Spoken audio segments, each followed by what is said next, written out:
አርግለት ለሪያል ማድሪድ ሼር አርግለት አባቴ የለጠለጥኩ ቂጥን እንዲያስኪድና አሳየው ንገረው አስጠንቅቀው ይስጋኝ ይብራኝ ለባርሳም ንገረው ለፒኤስጂም ንገረው ለሙኒክም አባቴ ጌታ እየመጣል ነው በለው አስጠንቅቀው አልጨረስኩም አትሌቲኮ ሻምፒዮንስ ሊግ ላይ እንቀጥለዋለን አልጨረስኩም ገና መጥቼልሃለሁ አባቴ ግባና አውጣው አረ ጠንካራ ቡድን ያለው ወገን አረ በቪኒና በብሩኖ ግማሬሽ ብቻ የሚቻል ቲም አይደለም ክለብ ማንቸስተር ዩናይትድ ነው ይሁን አልቫሬዝ እና ኦሊሴን መጨመር አለብህ አረ ከባድ ቲም ያለ እንዴ አውቆኝ ነው መሰለኝ በሱፍ ነው የወጣሁት ዛሬ በቃ ዝንጥንጥ ብዬለት ብራያን ኤምቦሞ ባስቆጠራቸው 2 ግቦች አትሌቲኮ ማድሪድን 2-1 በሆነ አጠቃላይ ውጤት አንደኛው ፔናልቲ ነው ሌሲ ሜሲ ነው በቃ ምንም አያመጡም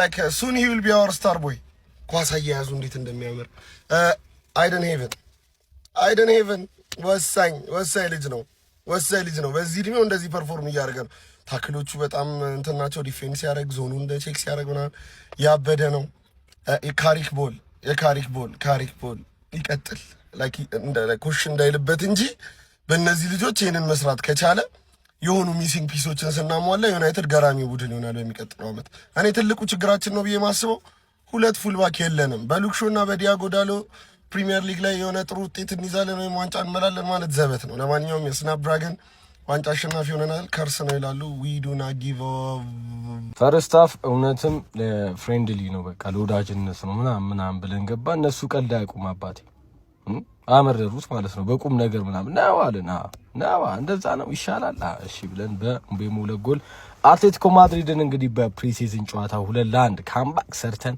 ማሸነፍ ችለናል ማለት ነው ቀልድ አይደለም ያዝ ነው የኔ አባት ቀልድ አይደለም ያዝ ነው እየነገርኩ ነው ፊርማ በጣም ያስፈልገናል ኢኒዮስ ስለ እግዚአብሔር ዩናይትድ በጣም ብዙ ቦታ ነው ፊርማ የሚያስፈልገው ሚድፊልዱ በጣም የሆነ አጣዳፊ ምናምን ተደጋግሞ ስለተባለ እንጂ በጣም ብዙ ቦታ ነው ተጫዋች የሚያስፈልገን በጣም ብዙ ቦታ ማለት ነው አረ ኢኒዮስ እንደው ስለ እግዚአብሔር አሁን ወይ ባይጀምር ይሻላል ፕሪሚየር ሊጉ የሆነ ነገር ፍጠሩ ሲዝኑ ሙሉ በሽተኛ መሆን አልፈልግም በድጋሚ ኡስታዝ 2 ጎል አስቆጥረሃል ግን ባንተ ደስተኛ አይደለሁም ዩናይትድ ፋሚሊ ቪዲዮን ኮፒ ሊንክ ሪፖስት ላይ ከማድረግ ጀምሩት ካምባክ አድርጓል ክለባችን ማንቸስተር ዩናይትድ ግን ፋሚሊ 2 ጎል ኡስታዝ አስቆጥሯል ግን ኡስታዝ በዚህ አቋሙ በጣም አሳሳቢ ሆኗል ሊጉም ሊያልቅ ሲል ታውቃላችሁ በጣም ወርዶ ነበር ከዛ ከአፍሪካ ዋንጫ በኋላ ደክሟል ምን እንደሆነ አላውቅምና ሜዳ ላይም ራሱ የሚያሳየው ነገር ልክ አይደለም ምን እንደሆነ አላውቅም አሁን እና አማድ ምናምን እንግዲህ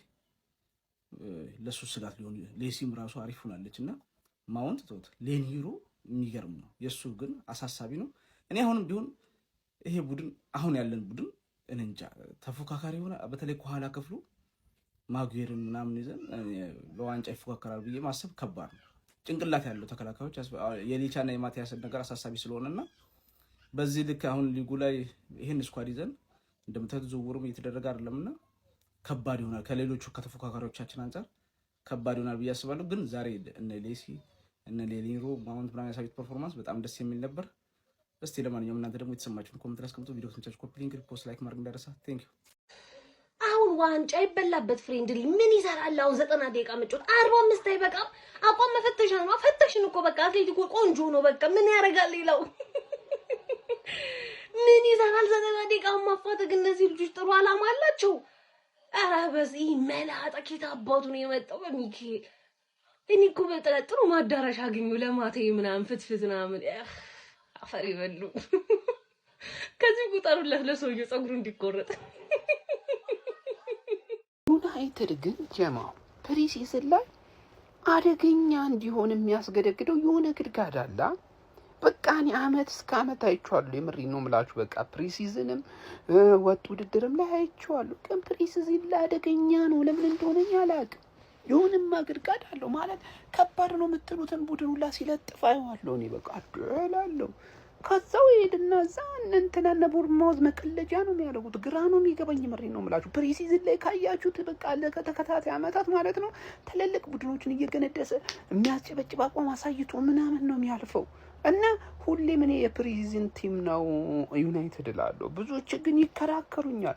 እውነታው ግን ፕሪሚየር ሊግ ላይ ሲሄድ እነ ቦርንማውዝ ነው የሚለጥፉት፣ እነ ቶትናም አባቱ ነው የሚለጥፉት። በቃ ግርም ነው የሚለኝ የዩናይትድ ባህሪ። ለማንኛውም ዛሬ 2-1 በሆነ ውጤት አሸንፏል። እንግዲህ መላጣው ዛሬ 2 ጎል፣ አንድ በፔናልቲ አንድ ደግሞ ብቻ አግብቶታል።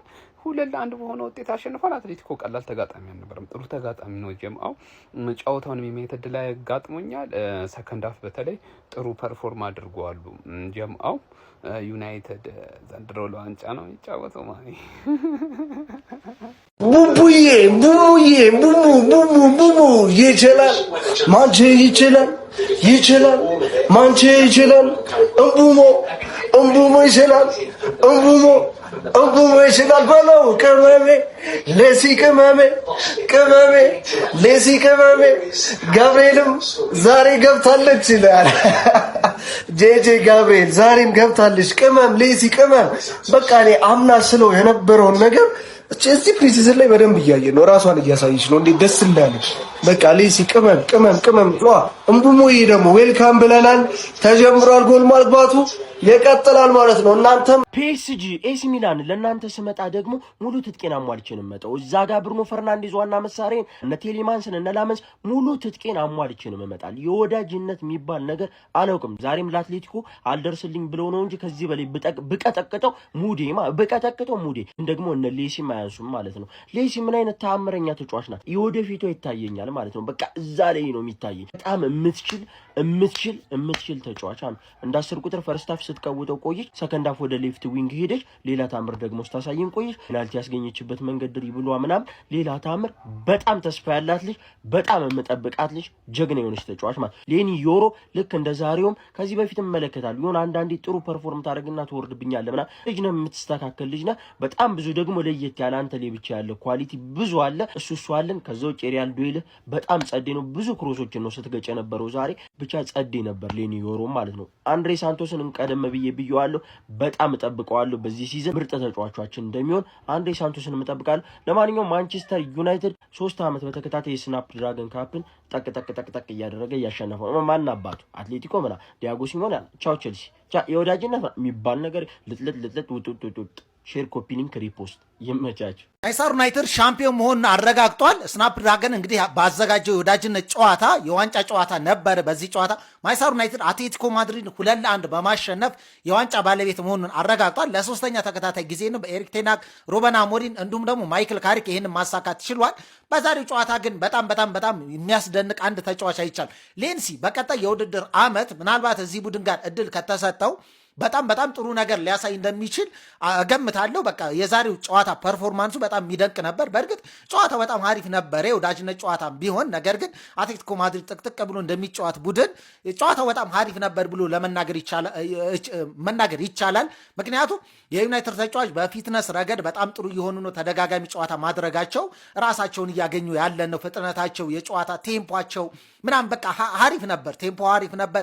ኢነርጂያቸው ምናምን ነገር በጨዋታ ላይ የነበራቸው እንቅስቃሴ ሙመንቱ በጣም ጥሩ ነበረ ብዬ አስባለሁ። ግን ሌንሲ እጅግ በጣም አስደናቂ ብቃትን አሳይቷል ብዬ አስባለሁ። በእርግጥ ባለፈው ሲዝንም ይሄ ተጫዋች እየተቀየረ እየገባ ምን አይነት ብቃት እንዳለው ተመልክተናል። አላውቅም እንግዲህ ዩናይትድ በውሰት ሊሰጠው ይችላል። ነገር ግን እዚህ ቡድን ውስጥም እንኳን በቀጣይ ዓመት እየተቀየረ እየገባ እድሎችን ሊያገኝ ይችላል ብዬ አስባለሁ። ጉዳቶች ምናምን ነገር ካለ ከዚህ በተሻለ በእርግጥ በውሰት ተሰጥቶ የበለጠ ፕሮግረስ አሳይቶ ቢመጣ የተሻለ ይመስለኛል። ከዚህ በተጨማሪ ሌሎችም አንድሬ ሳንቶስን በዛሬው ጨዋታ በእርግጥ ጥሩ ነው፣ ግን ዩናይትድ እዚህ ቦታ ላይ ሌላ ተጨማሪ ተጫዋች እንደሚያስፈልገው የወዳጅነት ጨዋታ ነው ማለት ራሳችንን የምናይበት ጨዋታ ነው። እንደዚህ ብሎ ለዩናይትድ ማጨብጨብ የሆነ በቃ በአትሌቲኮ ማድሪድ ምክንያቱም 10 ምናምን ተጫዋች የዋናው ቡድን ተጫዋች ሲኒየር ተጫዋቾች የሉትም። ስለዚህ በቤንችና በወጣት ተጫዋቾች ነበር ይህን ጨዋታ ሲያደርግ የነበረው። በርካታ ወጣት ተጫዋቾችን ተጠቅሟል። ዩናይትድም እንደዛው ቢጠቀምም ማለት ነው። የወዳጅነት ጨዋታ ነው። በጣም አሪፍ ጨዋታ ነበረ፣ ግን በጣም እንቅስቃሴው ግን አስደሳች ሙከራዎች የነበሩት ጎሎች የነበሩት ጨዋታ ነበር ብዬ አስባለሁ። ይሄ በጣም አስደሳች ነው። እንኳን ደስ አላችሁ ፋሚሊ። የፕሪሚየር ሊጉን ዋንጫ ለማንሳት የእጅ ልምምድ የሚያደርጉበትን ጨዋታ ዛሬ አርገው የዋንጫው አሸናፊ ሆኗል። ካሪንግተን ማለት ነው። ታዳጊ ያፈራል። ለሌሲ ስንት ላይክ ይገባዋል? በዚህ ቪዲዮ አሳዩ። ብቻ በጣም ደስ ብሎኛል። በጣም የሚገርም ጨዋታ ነበር። አሸንፈናል። እንኳን ደስ አላችሁ። ሐሳባችሁን ኮሜንት ላይ። ቀጣይ ዓመት ልናሳካቸው ካሰብናቸው 6 ዋንጫዎች አንዱን ገቢ አድርገናል። የስናፕድራገን ጨዋታ ከአትሌቲኮ ማድሪድ ጋር ያደረጉት ጨዋታ ማለት ነው 2-1 በሆነ ውጤት አትሌቲኮ ማድሪድን በማሸነፍ ዋንጫውን እንግዲህ ማንሳት ችለዋል ማለት ነው። ሌሲ የተባለ ተጫዋች በቀጣይ ዓመት የማንቸስተር ዩናይትድ ቋሚ ስብስብ ውስጥ እንደሚካተት በዛሬ ጨዋታው አስመስክሯል ማለት ነው። ብራያን ምቤሞ ነው ሁለቱንም ግቦች ያስቆጠረው። በዛሬው ጨዋታ ቆንጆ ፐርፎርማንስ አሳይተዋል። ነገር ግን ትንሽ የሚቀረው የቲም መዋሃድ ያስፈልጓል። ገና ዋናዎቹ ተጫዋቾች አልገቡም። በቀጣዮቹ 2 ወይም ደግሞ 3 ጨዋታዎች ይቀራሉ። እነኚህ ጨዋታዎች ላይ ደግሞ ገብተው ቋሚ ጽድት ያለ 11 ይዘን ለቀጣዩ ለ2026/27 የውድድር ዘመን እናዘጋጃለን ብዬ ተስፋ አደርጋለሁ። እዚህ ጨዋታ ላይ ለእናንተ አውትሻይን አድርጎ የታያችሁ ተጫዋች ማን ነው? ኮሜንት ሴክሽን ላይ አስቀምጡልኝ። ኮፒ፣ ሼር፣ ሪፖስት እንዲሁም ደግሞ የፕለስ ምንታ ማጥፋታችሁ እንዳትረሱ። ዩናይትድ 2-1 እንግዲህ ሶስተኛውን የወዳጅነት ጨዋታ አትሌቲኮ ማድሪድን በማሸነፍ ድል አድርጓል ነው የሚባለው። ሼሊሴን ግን ማድነቅ አለብን። ሼሊሴ ባለፈው ሳምንትም በተመሳሳይ መልኩ የሚገርም እንቅስቃሴ አድርጎ ጎልም ማስቆጥሮ ነበር። ዛሬ ያደረገው እንቅስቃሴ ደግሞ ሌላ ሌቭል ነው። ይሄ ተጫዋች በሚቀጥለው ሲዝን ዋናው ስኳድ ውስጥ መካተት አለበት። አይኖ ፊት ለፊት ላይ በጣም ብዙ ነን፣ ግን ሼሊሴን ማጣት የለብንም። ይህንን ተጫዋች ማጣት የለብንም። አማድም ቦሞም አሉ ራሽፎርድም ሲጨመሩ ሌላ ታሪክ ይሆናል። ግን የነበረው እንቅስቃሴ ባለፈውም በዚህኛውም ጨዋታ የሚገርም ነው እና ማይክል ካሪክ አስቦበት ይመስለኛል ከዋናው ቡድን ጋር እያጫወተው የሚገኘው።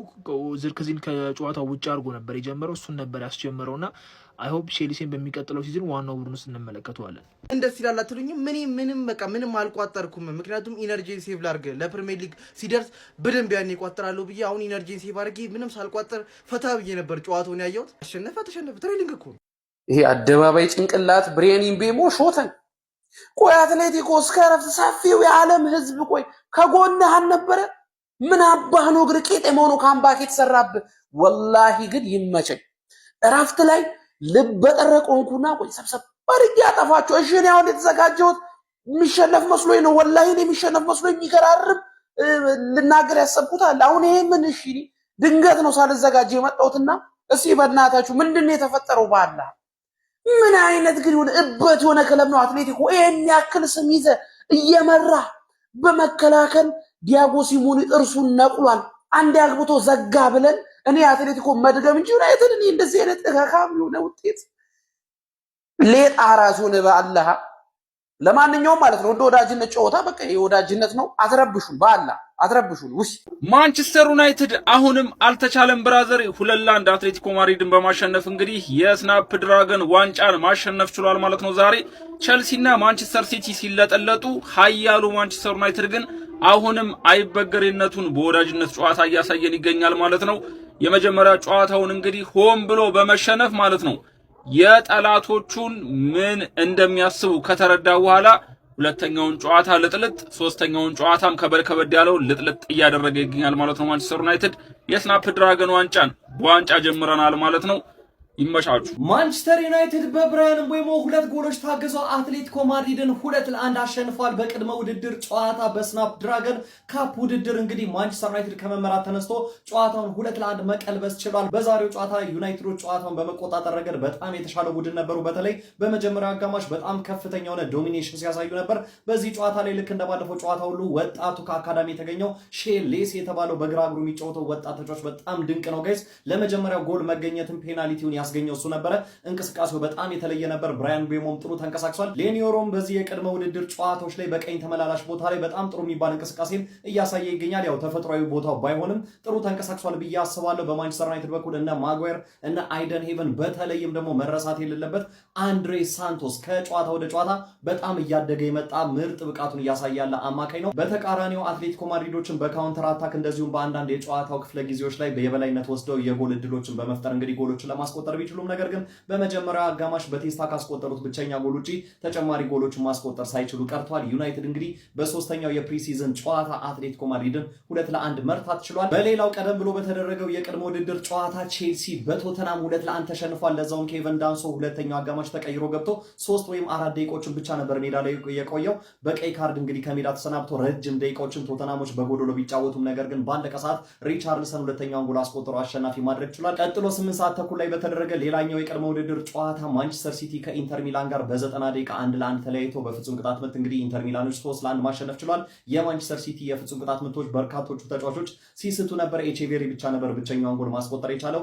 ኢንተር ሚላኖች በዚህ ጨዋታ ላይ ብዙ ብልጫ ተወስዶባቸው ነበር። ሲቲዎች በጣም የተሻለው ቡድን ነበሩ። ብዙ ሙከራዎችን ሞክረዋል። ነገር ግን ጨዋታውን ማሸነፍ አልቻሉም። በፍጹም ቅጣት ምት መለያ እንግዲህ ኢንተር ሚላኖች 3-1 በማሸነፍ ድል ማድረግ ችለዋል። ለማንኛውም እስካሁን የተደረጉት በዕለቱ የተደረጉት የቅድመ ውድድር ጨዋታዎች እነዚህን ይመስላሉ። በእነዚህ ጨዋታዎች ላይ ያላችሁን ሀሳብ ኮሜንት ሴክሽን ላይ ያጋሩኝ። በቀጣይ ደግሞ በአርሰናልና በሪያል ማድሪድ ጨዋታ እንገናኛለን። መልካም ጊዜ። ሜዳ ስፖርትን ፎሎ ማድረግ እንዳትረሱ። ቼላው ወንድን ጥላ ምን አይነት ተጫዋች ነው የሰጥክልኝ አንተ? 50 ሚሊዮን እልክልሃለሁ አሁን ተጨማሪ ተቀበል።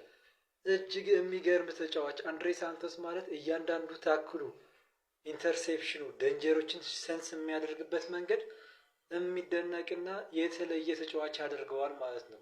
ሌላው ሼሊሴ እጅግ አስደናቂ የሆነ ታዳጊ ተጫዋች ነው ያለን።